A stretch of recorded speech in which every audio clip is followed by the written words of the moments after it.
The first idea, the most important of all, the core of time management, the axle around which the wheel of life turns, is goals. What are your goals? What is it that you want to be or to have or to do? What is it that you want to accomplish in the next 1, 2, 3, 4, 5 years? The top 3% in every field have goals. The balance of the population have either very vague goals or no goals at all. So the question you have to ask yourself is, who am I? Where am I going? What do I want to accomplish? And there are 3 major areas of goals that you have to think about. The first is your personal and your family goals. These are the reasons why you're alive. What do you want to accomplish for yourself and for your family? Write them down. Define them clearly. The second set of goals that you have to ask is your business, your career, your financial, your material goals. What is it that you want to accomplish in the external world? Where do you want to make your contribution? The third type of goals you have to ask about are your self-development goals. And in my estimation, your ability and your willingness and your tenaciousness in developing yourself is the key to accomplishing everything else. So here's 3 questions that you can ask. The first question is, what would you do? What would you set as a goal for yourself? What would you want to be or have if you just won $1 million in the lottery? What would you do if you just won $1 million? If you had all the time and money, you're completely free to decide to do anything you wanted. If you won $1 million, what would you do differently? Think about that. Hold that in your mind. The second question is, what would you do if you just learned today that you only had 6 months to live? What if you only had 6 months to live? What would you stop doing? What would you do more of? Who would you spend time with? Now, the answer to that question is very interesting because what it tells you is what you really value.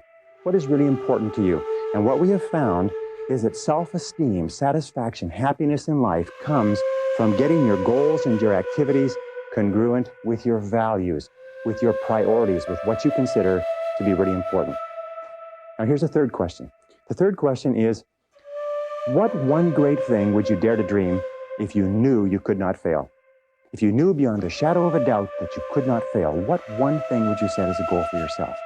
Because sometimes answering that question will tell you the one thing that you've been put on this earth to accomplish. One final point with regard to goals is that goals must be in writing. You must write them down, you must rewrite them, you must define them, you must redefine them. The top 1% of successful people in every area have very clear, specific, written goals. And most of them carry their goals around with them.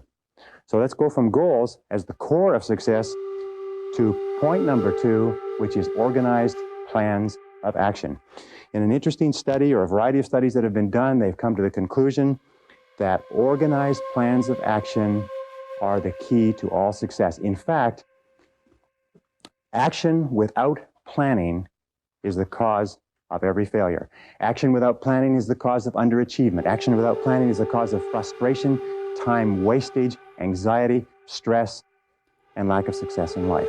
So organized plans of action are critical. Now, what is an organized plan of action?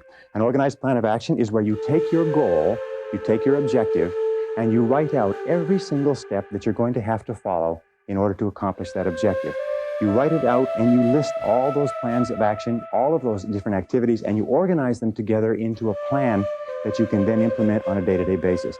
You decide which has to be done first and which has to be done last, which is more important, which is less important. In fact, the ability to set goals and to create plans for their accomplishment is the master skill of success. If all you learned in life, all you learned in school was the ability to be a continuous goal setter and a continuous planner, day and night, planning, organizing, planning, writing, thinking about what you're trying to accomplish, you'll accomplish more in a year or 2 years than most people accomplish in 10 years or an entire lifetime. It has nothing whatever to do, by the way, with your intelligence. It hasn't anything to do with your education. You know, half of the best educated people in the country are working for people who didn't finish high school or didn't finish college. I wrote an article for a major publication not long ago which said that if you do not have clear goals for your life, you are condemned forever to work for those who do. You see, in life, it's very simple. Either you are working toward the accomplishment of your goals or you're working toward the accomplishment of other people's goals. Very important. Now, the third point in excellent time management is analysis. Make a list. In fact, it's been discovered that if you make a list before you begin any task or job, you will immediately improve your productivity by 25%. How do you make a list? Well, you make your list for the week, the Sunday or the Saturday before, and you make your list for each day the evening before, and you always work from a list. Now, why do you make it the evening before? The primary reason is if you make a list the evening before, the subconscious goes to work on your list while you're asleep.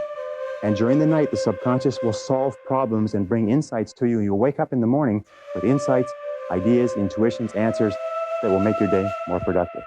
Now, the second reason that you use a list is because if you don't have a list, it's like driving down the street in a car with no steering wheel.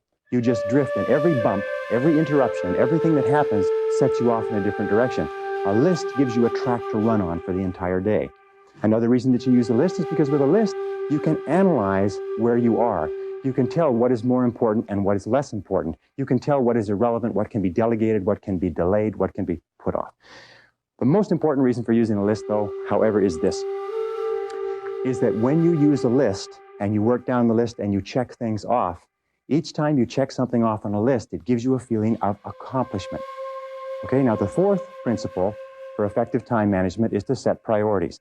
It's interesting, there are many people who have goals vague or clear. There are many people who do make plans, but the biggest single problem in human life is setting priorities, determining what is relevant and what is irrelevant. We call it the 80-20 rule. It says that 80% of the value of what you do will be contained in 20% of the things that you do. What does this mean? It means that if you make a list of 10 things that you have to do today, you will find that 2 of those things are worth all of the others put together. Now, the difference between highly effective people, as Pareto said, was that highly effective people work on the vital few versus the trivial many. The difference between the two is that ineffective people work on the trivial many. They work on things that are fun. They work on things that are easy. They work on little tasks, fun tasks, irrelevant tasks, but they keep putting off and delaying working on their major tasks. So the key to success is always be asking this question: what is the most valuable use of my time right now?